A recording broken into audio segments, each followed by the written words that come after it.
Olá, seja bem-vindo a mais uma edição do Unesp Notícias. E hoje você vai ver. Pesquisa com látex e células-tronco aponta caminhos para o tratamento de incontinência urinária em mulheres com diabetes gestacional. Você já ouviu falar em saúde planetária? Vamos conhecer esse campo de pesquisa que investiga o impacto das atividades humanas nos diferentes ecossistemas. O Unesp Notícias começa agora.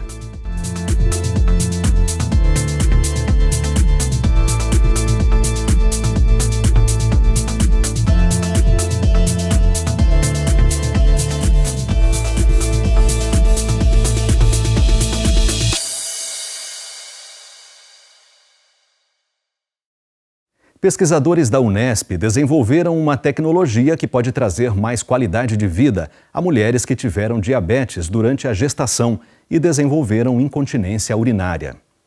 Eles usaram o látex associado a células-tronco e obtiveram resultados significativos. Há mais de uma década, a Juliana se dedica a pesquisas com o látex, o líquido obtido das seringueiras e muito utilizado na produção da borracha. Mas aqui no Laboratório de Novos Materiais e Dispositivos da Faculdade de Ciências da Unesp, em Bauru, a aposta foi usar o produto para uma aplicação médica. Já era de conhecimento dos pesquisadores que o látex tinha propriedades capazes de regenerar tecidos. E a Juliana foi convidada, a partir de uma parceria com projetos da Faculdade de Medicina em Botucatu, a encontrar uma forma de auxiliar gestantes diabéticas.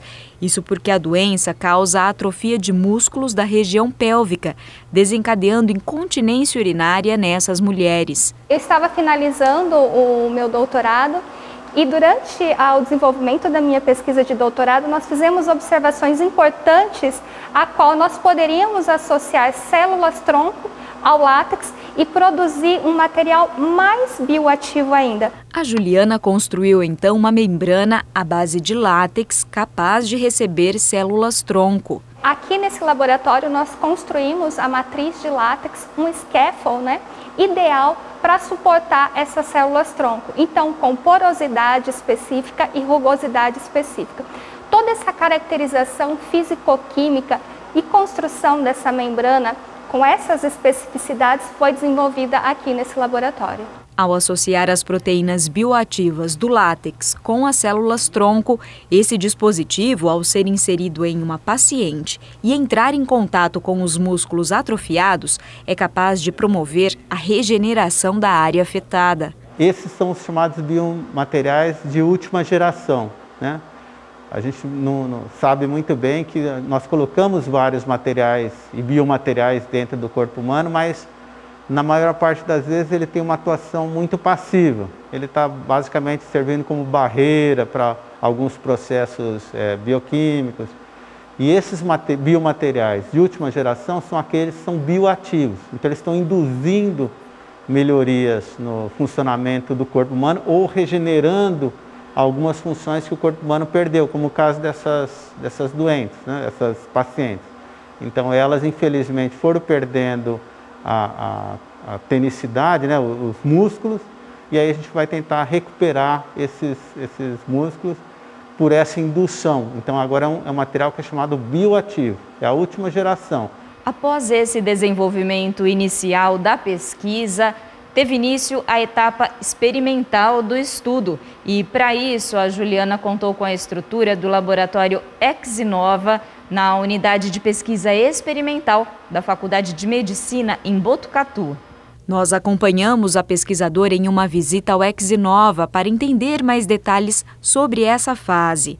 Aqui foram estudados músculos pélvicos extraídos de roedoras saudáveis e diabéticas e como eles reagiram quando em contato com a membrana. Esse modelo experimental reproduziu as mesmas condições encontradas nas mulheres. Nosso modelo experimental, nós tratamos a região final do reto abdominal, que é um músculo importante para a continência urinária nas mulheres.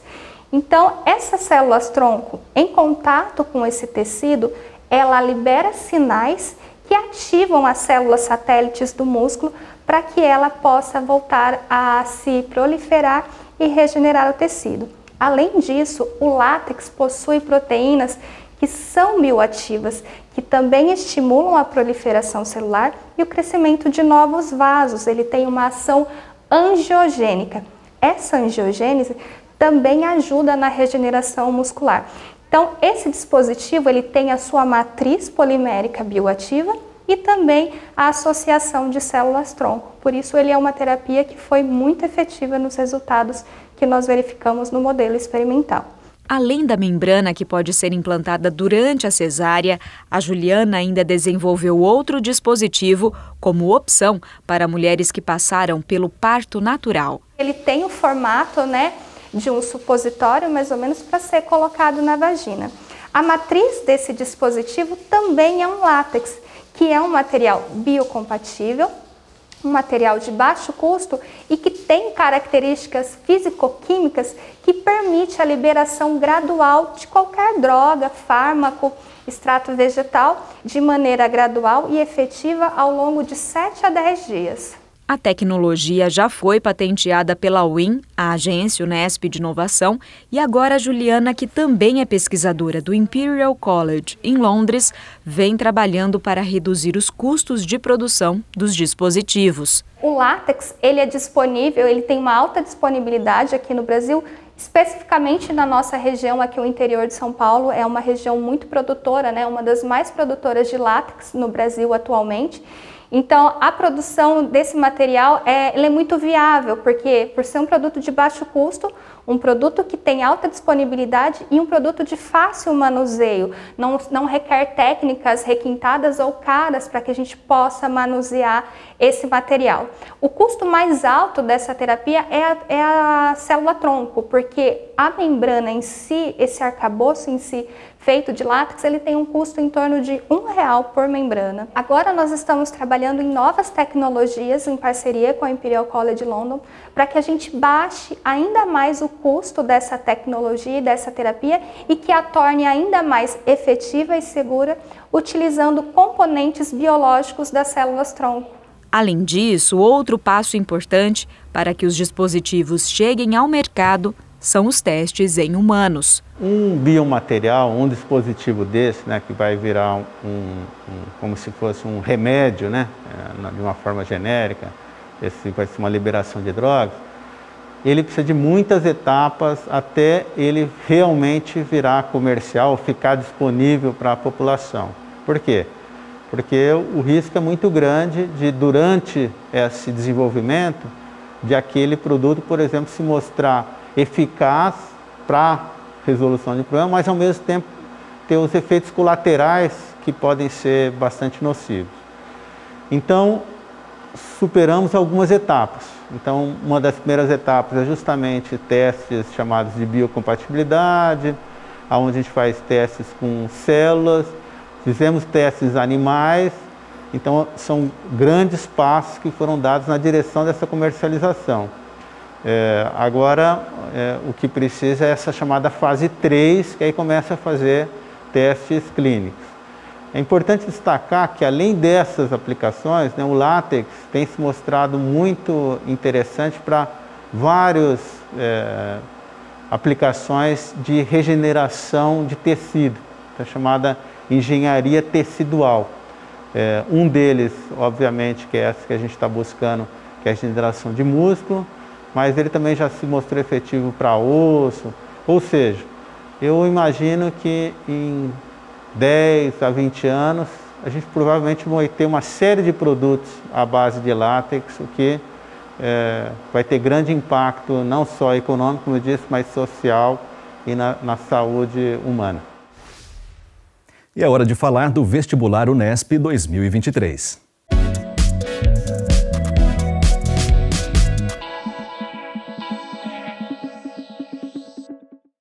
As inscrições foram prorrogadas até amanhã, dia 13. E se você ainda não se decidiu pela Unesp por não saber quais são as ações em prol da diversidade que ela desenvolve, então preste atenção nesse recado do professor Leonardo Lemos. Na Unesp, o nosso principal compromisso é com o bem-estar e o respeito às diferenças de diversidades na universidade. A Coordenadoria de Ações Afirmativas, Diversidade e Equidade, que é a coordenadoria da Unesp que trabalha com todas as ações educativas em prol da diversidade e do respeito às diferenças na nossa universidade, né, ela tem canais de diálogo com a comunidade universitária, né, para garantia de direitos e o pleno acesso também à permanência à nossa universidade. Então, a gente tem um aplicativo Unesp Mulheres, que é um aplicativo específico para as mulheres, né, e tem várias informações sobre serviços, acesso à saúde e outras questões no âmbito da nossa universidade, né. Esse aplicativo está na versão iOS e Android também, está disponível nas lojas de aplicativos, né. A gente também tem comissões locais de direitos humanos, né. Essas comissões têm a tarefa de fazer todo um debate no interior da universidade, nas unidades, sobre os direitos humanos, na formação em direitos humanos. E também nós temos comissões locais de acessibilidade e inclusão, que são aquelas comissões que cuidam das pessoas, né, que têm deficiência e que estão acessando também essas ações na nossa universidade. Então, ela é responsável aí por todas as demandas relacionadas às questões pedagógicas e no cotidiano da vida desses alunos e alunas, né. A gente também disponibiliza materiais informativos e educativos sobre ações antirracistas, antissexistas, anti-LGBTfóbicas e anticapacitistas na universidade, né. A gente também tem um programa de TV, que é o Programa Educando para a Diversidade, que é da TV Unesp, e que está disponível para todo mundo também assistir, que faz todos esses debates, tá? Esse ano, a gente também vai disponibilizar uma série de cursos, que são cursos de extensão, né, para toda a comunidade, para formação e ações que visam essa educação antissexista, antirracista e anti-LGBTfóbica na nossa universidade, né? A Unesp também conta com uma política de enfrentamento e prevenção ao assédio, né? Então, essa política é o compromisso da universidade de que nenhum tipo de discriminação, preconceito ou violência no interior da nossa universidade pode acontecer, tá? Todas essas informações, vocês podem ter acesso no site da Unesp, no site da CAAD, né, que é a nossa Coordenadoria de Ações Afirmativas, Diversidade e Equidade, é CAADI Unesp. Vocês colocando no Google, vocês vão jogar lá e vão acessar o nosso site, e também no educadiversidade.unesp.br. Acesse o site da VUNESP. Lá você encontra todas as informações sobre o vestibular 2023. E se preferir, você ainda tem a opção de baixar o aplicativo gratuito Graduação Unesp. Desde 2015, publicações de entidades como a Organização Mundial de Saúde e o Secretariado da Convenção da Diversidade Biológica da ONU chamam a atenção para um fato: as atividades humanas estão afetando diretamente os ecossistemas e colocando em risco a sobrevivência da própria civilização. O campo de pesquisa da saúde planetária nasce nesse contexto. Vamos saber mais então com o repórter Júlio Penariol. A pesquisadora Karina Pavão faz parte do Programa Brasileiro de Embaixadores de Saúde Planetária do Instituto de Estudos Avançados da Universidade de São Paulo. E é ela quem nos ajuda a entender, a partir de agora, o protagonismo alcançado pelas pesquisas dessa área nos últimos anos. Karina, muito obrigado por aceitar o nosso convite. Eu que agradeço a oportunidade de estar falando aqui para a TV Unesp. Para a gente começar então, professora, gostaria que você falasse o significado de uma palavrinha tão pequena, mas de fato tão importante e relevante dentro desse estudo de saúde planetária, que é antropoceno. Qual é o significado dessa palavra? Pois é, esse é um termo mais recente, né, que grupos de pesquisadores têm nos dado evidências de que o ser humano conseguiu mudar uma era geológica. Por isso o nome antropoceno, que seria essa nova era geológica que nós mudamos, né? Alteramos o Holoceno, que era a época anterior, desde a época da glaciação, e por todas as nossas ações antrópicas, as ações dos seres humanos no planeta Terra, nós alteramos a estrutura, né, a composição, emitimos muitos gases de efeito estufa, gás carbônico, óxido nitroso, metano, associado à pecuária, agricultura, e tantas ações, né, que nós, seres humanos, fomos colocando no nosso planeta, né? Então começa principalmente com a Revolução Industrial, depois com a explosão populacional e toda a tecnologia que nos auxilia muito na nossa vida, né? Mas tudo isso fez com que nós consumíssemos e gerássemos muita poluições das mais diversas formas, e isso vem alterando então todo o equilíbrio do planeta Terra.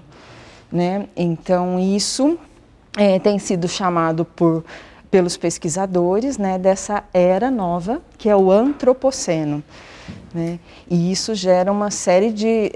já temos muitas evidências que qualquer cidadão pode sentir nessas alterações do clima, época de muita seca, época de muitas chuvas, né, as tempestades, maremotos, furacões e tantas desorganizações do planeta, né, que temos dados suficientes, né, de pesquisas mostrando que essas foram alterações humanas no nosso planeta, né? Então, por isso, esse olhar super preocupante, né, de que a gente talvez até estaria entrando na 6ª extinção em massa, né, e que essa questão, em especial das mudanças climáticas, que são o principal problema de saúde pública da humanidade, é que ameaça a vida da espécie humana no planeta. Você já citou, né, Karina, algumas dessas atividades humanas que mais afetam essa saúde planetária. Mas eu queria que você destacasse hoje quais são essas principais atividades, quais têm trazido de fato tantos problemas para essa saúde planetária. Então, Júlio, de forma geral, todas as nossas ações, elas vão alterar, né? Claro que elas sempre vão ter um impacto. O que eu acho que é o termômetro maior é esse uso irracional, né, ou esse consumismo exacerbado de todos nós, né, desde o cidadão até as grandes empresas, né, então, desde assim, transporte, por exemplo, né, desse deslocamento nosso. Então, infelizmente, o transporte ainda é pautado muito em fontes não renováveis, né, então isso gera também muitos gases de efeito estufa. E aí esse desequilíbrio, né? Então é um ciclo, né? Desde ações pequenas, quando você vai ao mercado e vai comprar seus produtos, muitas vezes a gente não está preocupado com as embalagens, por exemplo, né? Ah, mas é só mais uma sacolinha, é só mais uma embalagem, tal. Mas assim, agora uma publicação bem recente da Nature coloca que pela primeira vez a massa antrópica, ou seja, de materiais que o ser humano produz, né, desde plásticos, isopores e tudo mais, tudo que a gente produz superou a biomassa de seres vivos do planeta. E a quantidade de plástico já é superior à quantidade dessa biomassa de animais no nosso planeta, né? E dizem também que em 2050 a gente vai ter mais plástico do que peixe nos oceanos. Então, todas as nossas ações, desde as individuais e das coletivas, né? Então a energia, a gente usar a energia de uma forma mais racional, a água de uma forma mais econômica, né? Então todas essas ações, elas acabam interferindo nesse equilíbrio do planeta. Certo. E como que nasceu, Karina, esta rede, né, este programa brasileiro de pesquisadores de saúde planetária, do qual você faz parte? Então, esse movimento da saúde planetária é muito recente no mundo inteiro, né? Começou em 2015, né, que a Fundação Rockefeller, junto com um grande periódico internacional, o The Lancet, eles lançam uma publicação falando exatamente isso, de como salvaguardar a saúde humana dentro da era do antropoceno. E depois a Organização Mundial de Saúde, a ONU, também começam a fazer vários documentos, né, e relatórios mostrando o quanto a biodiversidade do planeta estava sendo alterada, né? Nós já tem 28% das nossas espécies que estão ameaçadas de extinção no planeta. E daí centenas de pesquisadores se juntaram com muitos documentos mostrando todo o impacto, né, que a espécie humana estava causando nesse adoecimento do planeta. E daí surge então esse movimento, né, em várias universidades, para que a gente traga esse tema tanto para a pesquisa quanto para a educação dentro das universidades, para formar pessoas mais preparadas para essa nova era, né, do antropoceno. E no Brasil, então, ele entra pela USP, né, então o professor Antônio Saraiva, lá da Poli da USP, ele é convidado, então, já participava desse movimento e cria o grupo de pesquisadores, né, de estudos e pesquisas em saúde planetária no Brasil, em 2019. E no mesmo ano eu fui convidada para fazer parte de um documento muito importante do Lancet também, que chama Lancet Countdown, que vai trabalhar, né, avaliar os dados do impacto das mudanças climáticas na saúde humana e dar suas recomendações. Então, esse documento passou a ser publicado também nos impactos do Brasil, né? E na ocasião nós fomos lançar, então, no Instituto, no IEA, na USP, né, junto com um grupo, onde eu conheci o professor Saraiva, e me encantei também com todos, né, os projetos que já eram desenvolvidos e comecei a fazer parte desse grupo desde então, representando aqui a Faculdade de Medicina e a Unesp, né, que estou lá nesse grupo. É um grupo, então, bastante recente, né, professora? 2019 você citou. E que tipos de pesquisas vocês estão desenvolvendo dentro deste grupo?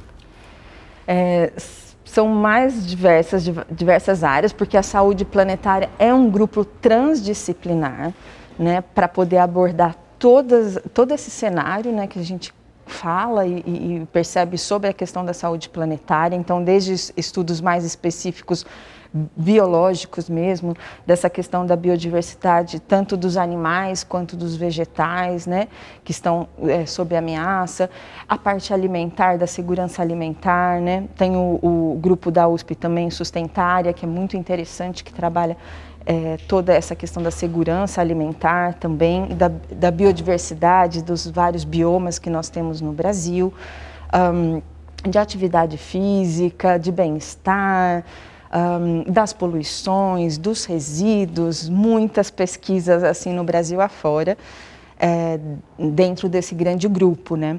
E eu lidero mais a área que é tanto de investigar quanto de promover ações mais sustentáveis nos processos e nos materiais dentro dos serviços de saúde e dos hospitais, que são locais que, embora promovam e cuidam da saúde humana, em contrapartida, pelos processos e pelos tantos de recursos que nós utilizamos, nós estamos gerando muitas poluições, muitos resíduos que vai indiretamente agravar a saúde do planeta e, por conseguinte, toda a nossa saúde humana também pode ser afetada.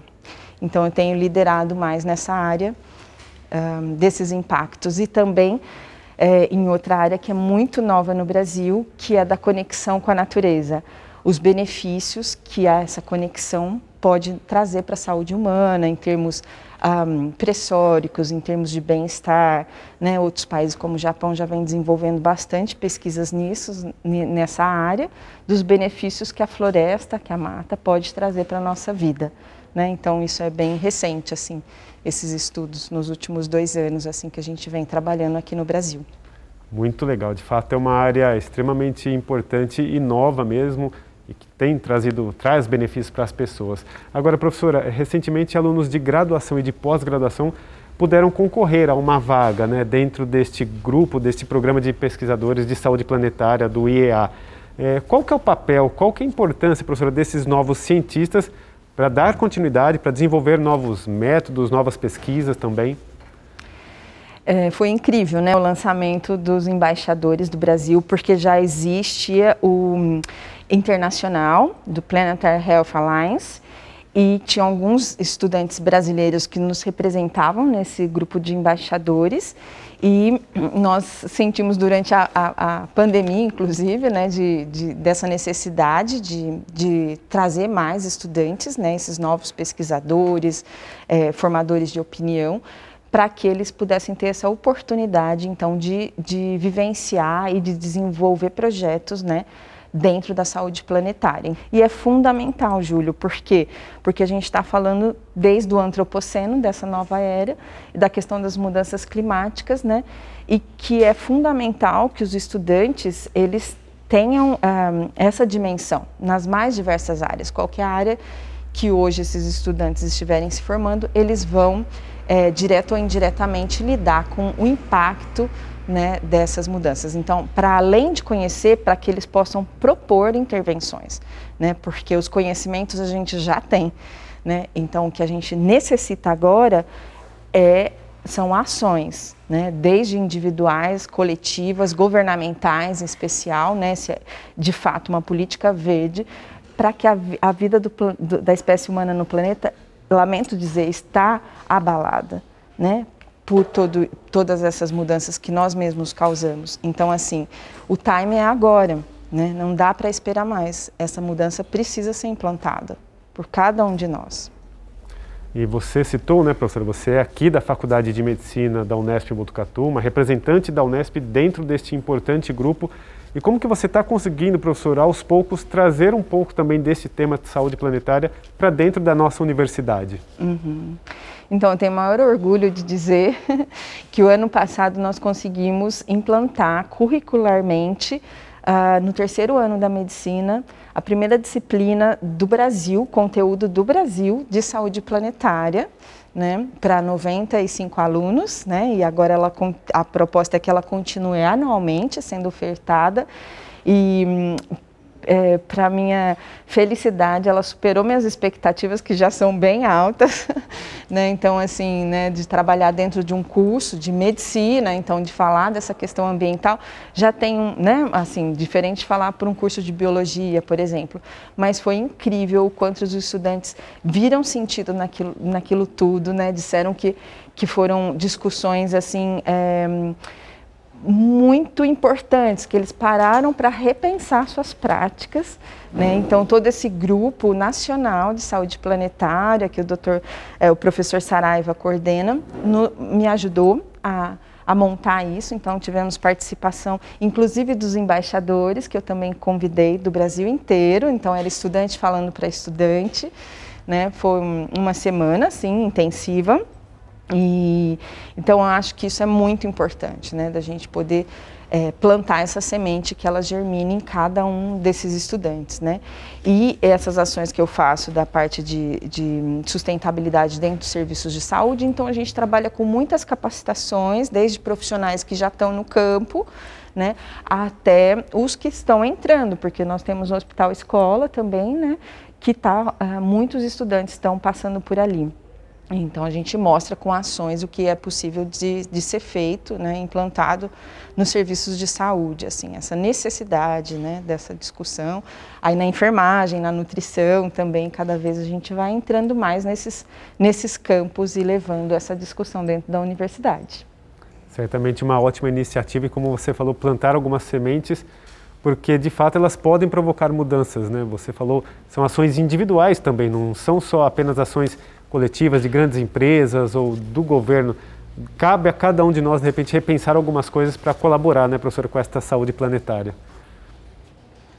Exatamente. Então, tem até um slogan antigo da ONU que fala assim, pensar globalmente e agir localmente, né? Então, eu acho que esse é um grande papel da nossa universidade, da Unesp, né? E temos, assim, nossa inserção no estado inteiro praticamente, então a gente consegue mobilizar, né, esses jovens, né, para que a gente de fato promova a saúde do nosso planeta, porque promovendo a saúde desse paciente que está tão adoecido, a gente vai estar promovendo e garantindo a nossa continuidade no planeta Terra. Muito legal. Queria agradecer então, Karina Pavão, por atender o convite da TV Unesp para esse nosso bate-papo tão bacana e tão importante também. Eu que agradeço a oportunidade de estar aqui com vocês.